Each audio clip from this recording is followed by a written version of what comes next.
మీ ఇంట్లో మొదటి కోటీశ్వరుడు మీరే అవ్వాలనుకుంటున్నారా? ఈ ఫైనాన్షియల్ వెబినార్ లో ఇప్పుడే జాయిన్ అవ్వండి. నమస్తే, వెల్కమ్ టు సుమన్ టీవీ. నేను మీ రమా రాజేష్. ఈరోజు ఇంకో ఇంపార్టెంట్ టాపిక్తో వచ్చాను. చిట్టీలు కరెక్టా, మ్యూచువల్ ఫండ్స్ కరెక్టా అని చాలామంది నా దగ్గరికి అడుగుతూ ఉంటారు. మేడం, నేను చిట్టీల్లో పెట్టుకుంటున్నాను, చిట్టీల్లో ఎక్కువ రిటర్న్స్ వస్తున్నాయి, మ్యూచువల్ ఫండ్స్లో అంత రిటర్న్స్ వస్తాయా అనేసి. సో ఇవాళ దీని గురించి డీటెయిల్గా తెలుసుకుందాం, అర్థం చేసుకుందాం. అంటే చిట్టీల్లో ఎలాంటి ప్రాబ్లమ్స్ ఉంటాయి, మ్యూచువల్ ఫండ్స్లో ఎలాంటి ప్రాబ్లమ్స్ ఉంటాయి, ఈ రెండు ప్రాబ్లమ్స్ని దేన్ని తీసుకుంటే మనకి బెస్ట్ అన్న కాన్సెప్ట్స్ని రెండిటి గురించి తెలుసుకొని అర్థం చేసుకుందాం. సో నాకు తెలిసి చిట్టీల్లో చాలా రకాలు ఉంటాయండి. దాంట్లోని మోస్ట్ కామన్గా ఉండేవి మన పాట చీటీలు. పాట చీటీలు బాగా కామన్. అండ్ నెక్స్ట్ ఏమో డ్రా చీటీలు ఉంటాయి. ఇప్పుడు కొత్తగా చూస్తున్న ఇంకో టైప్ ఆఫ్ చిట్టీ ఏంటి అంటే, మీరు 12 నెలలు కట్టండి, మేము ఇంకో 2 నెలలు యాడ్ చేసి ఇస్తామని చెప్పేసి. ఈ 3 టైప్స్ ఆఫ్ చిట్టీస్ అయితే నాకు ఫేమస్గా తెలుసు. ఇవి కాకుండా ఇంకేమైనా చిట్టీలు ఉంటే మీరు జస్ట్ కింద కామెంట్స్ చేయండి, నేను దాని గురించి కూడా రీసెర్చ్ చేస్తాను. ఇప్పుడు ఈ 3 చిట్టీల్లో కూడా ఒక కామన్ ప్రాబ్లం ఏంటి అంటే, మనకి చిట్టీల్లోని 2 టైప్స్ ఆఫ్ చిట్టీస్ ఉంటాయి. అది కూడా ఏంటంటే, ఒకటి రిజిస్టర్డ్ అంటే recognised by government or registered chits అంటారు, ఇంకొకటి అన్రిజిస్టర్డ్ షిట్స్. సో ఎక్కువగా జనాలు పెట్టేది ఏంటి అంటే, ఈ అన్రిజిస్టర్డ్ షిట్స్లోనే పెట్టుకుంటారు. ఈ అన్రిజిస్టర్డ్ షిట్స్ అంటే ఏంటి అంటే, మన ఇంటి పక్కన, ఈ పక్కన, ఆ పక్కన ఉన్న వాళ్ళ దగ్గర తీసుకునే చిట్టీలు ఇవి. రిజిస్టర్డ్ షిట్స్ అంటే మనకి కొన్ని కంపెనీస్ ఉన్నాయి, వాళ్ళు రెగ్యులర్గా రిజిస్టర్గా అంటే షిట్స్ నడుపుతూ ఉంటారు. బట్ వాటికి చాలా ఫార్మాలిటీస్ ఉంటాయి. మీరు ఫాస్ట్గా డబ్బులు తీసుకోవాలంటే చాలా ఫార్మాలిటీస్ ఉంటాయి. ఇన్ని ఫార్మాలిటీస్ని అవాయిడ్ చేయడానికి చాలామంది అన్రిజిస్టర్డ్ చిట్టీలకు వెళ్తూ ఉంటారు.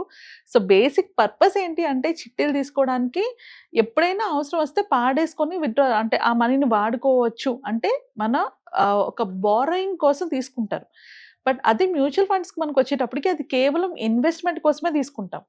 చిట్టీలు అలా కాదు. చిట్టీలు బారోయింగ్ కోసం తీసుకుంటాం, అంటే అప్పు కోసం అనమాట. ఇప్పుడు బయట అప్పులు చేయడం కన్నా ఈ చిట్టి ద్వారా తీసుకుంటే, నేను చిట్టి డబ్బులు కట్టుకుంటాను, నాకు మనీ కూడా నేను తీసుకుంటాను. ఈ పర్పస్లో చిట్టి అన్నది ఫార్మ్ అయింది యాక్చువల్లీ. కానీ ఇప్పుడు ఏం జరుగుతుంది అంటే, ఈ ఈ ఈ పర్టికులర్ చిట్టీలు ఎవరికి ఉపయోగం అంటే, రెగ్యులర్గా శాలరీ రాని వాళ్ళకి ఉపయోగం.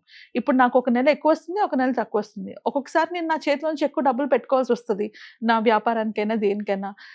ఆర్ ఒక్కొక్కసారి నాకు ఎప్పుడైనా అవసరం రావచ్చు, అప్పటికి దాచుకోనేంత డబ్బులు నా దగ్గర లేవు కాబట్టి చిట్టి కట్టుకుంటే నేను అవసరం టైంకి నేను ఒకేసారి ఎక్కువ అమౌంట్ తీసుకోవచ్చు.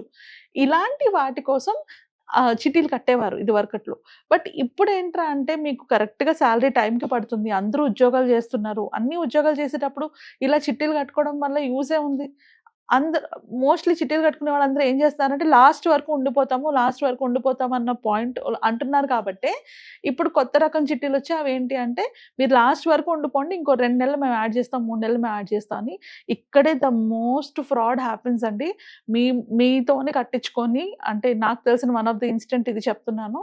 వాళ్ళు ఏం చేస్తారంటే, మీకు 12 నెలల చిట్టి అంటారు. ఫర్ ఎగ్జాంపుల్ మీరు 10,000 కడుతున్నారు. 10,000 ప్రతి నెల కడితే 12 నెలలకి 1,20,000 అవుతుంది. వాళ్ళు ఇంకొక 20,000 ఇంకో 30,000 యాడ్ చేసి మీకు ఇస్తామంటారు. సో 1,20,000కి ఇంకో 30,000 కలిపి 1,50,000 మీకు వస్తుంది అనుకొని మీరు లాస్ట్ వరకు ఆ చిట్టీల్లో ఉంటారు. ఇలా 2-3 టైమ్స్ మీకు ఇస్తారు. And at the same time ఎక్కువ మంది పోగవగానే మొత్తం డబ్బులు తీసుకొని దుకాణం సర్దిస్తారనమాట. సో ఇది చాలా ఇంపార్టెంట్, అందరూ తెలుసుకోవాల్సింది. ఎందుకు అంటే, వాళ్ళకి అంటే మనకి ఎంత వస్తుందని మనం ఆలోచించుకుంటున్నాం, వాళ్ళకి ఎంత డబ్బులు వస్తే మీకు అందిస్తున్నారు. ఇప్పుడు మీరు కట్టిన డబ్బులకి ఒక 30,000 ఎక్స్ట్రా ఇస్తున్నారు అంటే, మీకు అంత రిటర్న్స్ ఇస్తున్నారు అంటే, 24% దగ్గర రిటర్న్స్ ఇస్తున్నారు అంటే, వాళ్ళకి ఎంత రిటర్న్స్ వస్తే వాళ్ళు అంత ఇస్తున్నారు. సో ఇలా ఇచ్చేవాళ్ళు 2 టైప్స్ ఉంటారండి. ఒకటి వడ్డీకి తిప్పేవాళ్ళు, అంటే ఎక్కువ వడ్డీకి తిప్పి మీకు తక్కువ వడ్డీకి ఇచ్చేవాళ్ళు ఉంటారు. రెండో టైప్ ఏంటంటే, మిమ్మల్ని ఖచ్చితంగా మోసం చేయాలనుకునే వాళ్ళే ఉంటారు. సో రెండో వాళ్ళు ఖచ్చితంగా మోసం చేయాలనుకునే ఈ చిట్టీలతో స్టార్ట్ చేస్తారు కాబట్టి, వాళ్ళు మిమ్మల్ని ఒక సంవత్సరం ఇచ్చి, 2 సంవత్సరాలు ఇచ్చినా, మూడో సంవత్సరం, 4గో సంవత్సరం ఎత్తేస్తారు 100%. ఇప్పుడు ఇంకో రెండో కేటగిరీ ఉంది. ఈ రెండో కేటగిరీ ఏంటి, వాళ్ళు ఏం చేస్తారంటే, మీ దగ్గర తీసుకున్న డబ్బుల్ని బయట వడ్డీలకి తిప్పుతా ఉంటారు. సో ఇది ఎప్పటి వరకు వర్కౌట్ అవుతుంది అంటే, వాళ్ళకి ప్రతి నెల వడ్డీ రెగ్యులర్గా కరెక్ట్గా వచ్చినంత వరకు మీకు బాగానే వర్కౌట్ అవుతుంది. ఎప్పుడైతే వాళ్ళకి వడ్డీ రాదో, అప్పుడు వాళ్ళ మనీ, మీ మనీ, 2 మనీ స్ట్రక్ అవుతుంది. సో ఎటు చూసుకున్నా ఈ థర్డ్ కేటగిరీ చిట్టి అన్నది చాలా చాలా రిస్కీతో కూడుకున్నది. ఇలాంటి వాటిలో అస్సలు ఇన్వెస్ట్మెంట్ చేయకూడదు. అండ్ నన్ను అడిగే క్వశ్చన్, చిట్టీలు బెటరా, మ్యూచువల్ ఫండ్స్ బెటరా అంటే, ఇవి 2 రాంగ్ కంపారిజన్. అసలు చిట్టి పర్పస్ వేరు, మ్యూచువల్ ఫండ్ పర్పస్ వేరు. చిట్టీస్లోని మనం saving and borrowing at the same time. అంటే నేను దాచుకోవడం, లేదు అవసరం వస్తే నేను ఆ డబ్బులు తీసుకోవడం పాయింట్‌లో వర్క్ అవుతుంది. బట్ మ్యూచువల్ ఫండ్స్ అన్నది కంప్లీట్‌లీ లాంగ్ టర్మ్. అది లాంగ్ టర్మ్‌లోని నాకు గోల్స్‌కి కావాల్సిన అమౌంట్ నేను దాచుకోవడంతో అవుతుంది. సో, దానికి దీనికి కంపారిజన్ లేదు. అండ్ చాలామంది షార్ట్ టర్మ్‌లోని మరి మంచి ఆప్షన్స్ లేవు కాబట్టే మేము చిట్టీల్లో పెట్టుకుంటున్నారంటారు. అది మాత్రం మ్యూచువల్ ఫండ్స్‌లో ఆప్షన్స్ ఉన్నాయి మనకి. చిట్టీల్లో కాకుండా మ్యూచువల్ ఫండ్స్‌లో పెట్టుకోవాలి షార్ట్ టర్మ్ అంటే మనకి 5 ఇయర్స్ లోపు గనుక ఇన్వెస్ట్‌మెంట్ చేసుకోవాలి అంటే 3-5 ఇయర్స్ ఇన్వెస్ట్‌మెంట్ చేసుకోవాలంటే మీకు హైబ్రిడ్ ఫండ్స్ ఉన్నాయి. హైబ్రిడ్ ఫండ్స్‌లో ఇన్వెస్ట్ చేసుకోవచ్చు. లేదా ఆర్బిట్రాజ్ ఫండ్స్‌లో ఇన్వెస్ట్ చేసుకోవచ్చు. లేదా ఈఎల్ఎస్ఎస్ ఫండ్స్‌లో ఇన్వెస్ట్ చేసుకోవచ్చు. 5 ఇయర్స్ అంటే 3 ఇయర్స్ కన్నా తక్కువలో పెట్టుకోవాలనుకుంటే షార్ట్ టర్మ్ డెట్స్ ఉంటాయి. And ultra short term bonds ఉంటాయి. వాటిలో కూడా ఇన్వెస్ట్ చేసుకోవచ్చు. సో, కంపల్సరీగా మీకు ఆప్షన్ లేదు అని మాత్రం చిట్టీలో పెట్టుకోవద్దు. బికాజ్ అన్‌రెగ్యులేటెడ్ చిట్స్ ఏవైతే ఉంటాయో, రిజిస్టర్ కాని చిట్స్ ఏవైతే ఉంటాయో, మీ చుట్టుపక్కల ఎవరెవరైతే వేస్తున్నారో వాళ్ళు ఈ రోజు కాకపోతే రేపైనా ఏదైనా ప్రాబ్లమ్ క్రియేట్ చేస్తే మొత్తం డబ్బులన్నీ మీవి పోతాయి. రీసెంట్‌గా కూడా చూసాం ఇట్లానే చిట్టీలు పాట అని చెప్పేసి చాలామంది అమౌంట్ లాస్ అయ్యారని. ఎక్కువగా ఈ చిట్టీలో లాస్ అయ్యేది లేడీసేనండి. ఆ లేడీస్ ఎక్కువ ఇన్వెస్ట్‌మెంట్ ఎందుకు చేస్తారంటే వాళ్ళకి మ్యూచువల్ ఫండ్ మీద నాలెడ్జ్ లేకపోవడం వల్ల వాళ్ళకి తెలిసినది ఈజీగా ఉంటుందని చిట్టీల్లో పెట్టుకుంటారు. బట్ దీంట్లో ఎక్కువ నష్టపోయేది కూడా మీరే.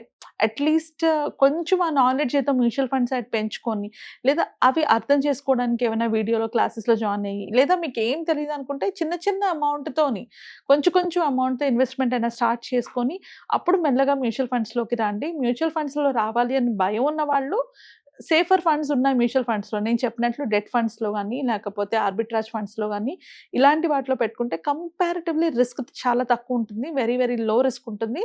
సో, మీరేమి మీ డబ్బులు పోతాయని భయపడాల్సిన అవసరం లేదు. అండ్ ఇది కూడా భయం ఉన్నవాళ్ళు చిట్టీల బదులు ఆల్టర్‌నేటివ్ మీకేంటి అంటే ఎఫ్‌డీస్‌లో గానీ, లేకపోతే బాండ్స్‌లో గానీ ఇన్వెస్ట్ చేసుకోవచ్చు. సో, చిట్టీస్‌లోని మెయిన్ డ్రాబ్యాక్ ఎవరికుంటుందంటే, ఎవరైతే లాస్ట్ వరకు ఉంటారో వాళ్ళు నష్టపోయే ఛాన్సెస్ ఎక్కువుంటాయి. స్టార్టింగ్‌లో తీసుకున్న వాళ్ళు ఎట్లాగో వాళ్ళ అవసరాలకు వాళ్ళు డబ్బులు వాడేసుకున్నారు. వాళ్ళకి ప్రాబ్లమ్ ఉండదు. ఎవరైతే లాస్ట్ వరకు ఉంటారో వాళ్ళకే లాస్ అవుతది. అంటే దాచుకోవడం కోసం చిట్టీలు కడుతుంటే గనక చిట్టీ మీకు రైట్ ఆప్షన్ కాదు. మీరు కేవలం మీ అప్పుల కోసం ఏమైనా అప్పు అవసరం పడుతుంది, లేకపోతే ఇంకెప్పుడైనా మధ్యలో ఏమైనా స్కూల్ ఫీజులు కట్టాలనో, ఇంక దేనికో కడతారు కదా! అలాంటప్పుడు కొంచెమైనా పర్వాలేదు. ఎవరైతే ఎండింగ్ వరకు ఉండి ఆళ్ళిచ్చే ఎక్స్‌ట్రా వడ్డీ కోసం ఉంటామనుకుంటారో వీళ్ళకే లాసెస్ అయ్యే ఛాన్సెస్ ఎక్కువుంటాయి.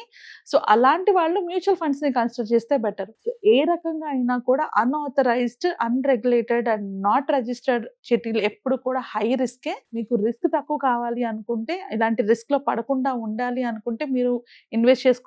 అట్‌లీస్ట్ రిజిస్టర్డ్ చిట్ ఫండ్స్ దగ్గరికైనా ఎళ్లి రిజిస్టర్ చేసుకోండి. వాళ్ళ దగ్గర చేసుకోండి. ఎట్లాగో లాస్ట్ వరకు ఉండాలనుకుంటున్నారు. ఎలాగో లాస్ట్‌లోనే అమౌంట్ తీసుకోవాలనుకునేటప్పుడు అక్కడి నుంచి తీసుకోండి. సో, వీటన్నిటికన్నా బెస్ట్ ఆప్షన్ ఏంటి అంటే ఎమర్జెన్సీ ఫండ్‌ని గనుక మనం క్రియేట్ చేసుకోగలిగితే ఇట్లా అప్పు అవసరం ఉంటదేమో అన్న పాయింట్‌లో చిట్టీల్లో ఇన్వెస్ట్ చేయాల్సిన అవసరం ఉండదు. ఎమర్జెన్సీ ఫండ్ మీకు ఎలాంటి అవసరాలకైనా హెల్ప్ చేస్తుంది. ఆ తర్వాత మీరు మ్యూచువల్ ఫండ్స్‌లోని గానీ, లేకపోతే మీ మిగతా ఇన్వెస్ట్‌మెంట్ గోల్స్ ప్రకారంగా ఫాలో అవ్వచ్చు. సో, 99% చిట్టీలని అవాయిడ్ చేయడానికే ట్రై చేయండి. అలా అవాయిడ్ చేయలేనప్పుడు మీరు రిజిస్టర్డ్ చిట్స్ దగ్గరికెళ్ళండి. సో, మ్యూచువల్ ఫండ్స్ బెటరా? చిట్టీలు బెటరా? అంటే మ్యూచువల్ ఫండ్స్‌కి, చిట్టీలకి కంపారిజనే లేదు. Mutual funds regulated, transparent and ultimate అంటే మీ క్యాపిటల్ పరంగా ఆర్ మీ ఇన్వెస్ట్‌మెంట్ మొత్తం పోదు చిట్టీల్లో పెట్టినట్టు. వాళ్ళు ఒకేసారి ఎత్తేస్తే అన్న భయం ఉంటది. బట్ మ్యూచువల్ ఫండ్స్ అలా ఉండదు మీకు. మ్యూచువల్ ఫండ్స్‌లోని మీకు కంప్లీట్‌లీ సెబీ రెగ్యులేటెడ్. మీరు పెట్టిన అమౌంట్ పెరగొచ్చు, తగ్గొచ్చు కానీ పోవడం అయితే జరగదు. ఇప్పుడు మార్కెట్ పడిపోతే మీరు పెట్టిన అమౌంట్ తగ్గుతది. మార్కెట్ పెరిగితే మళ్ళీ అమౌంట్ పెరుగుతుంది. అంతేగాని మొత్తంగా మీ డబ్బులన్నీ తీసుకొని ఎవరు ఎళ్ళిపోలేరు. అది మైండ్‌లో పెట్టుకోండి. సో, దానికి దీనికి కంపారిజనే లేదు. So, if you ask me mutual funds బెటరా? లేకపోతే చిట్టి బెటరా? అంటే 100% ఇన్వెస్ట్‌మెంట్‌కైతే మ్యూచువల్ ఫండే బెటర్. లేదు నేను బారోయింగ్‌కి తీసుకోవాలి. నేను అప్పులు అంటే నాకేదైనా అవసరం పడితే దానికోసం తీసుకోవాలనుకుంటే అప్పుడు చిట్టి కన్సిడర్ చేయొచ్చు. ఇది situation to situation, person to person మారిపోతది. ఏదైనా కూడా రెగ్యులేటెడ్ బాడీ ద్వారానే ఇన్వెస్ట్‌మెంట్స్ చేసుకోండి. అన్‌రెగ్యులేటెడ్ వాళ్ళ ద్వారా ఇన్వెస్ట్‌మెంట్స్ చేసుకోవద్దు. అలా చేసుకుంటే ఎక్కువ రిస్క్‌లో పడతారు. Thank you.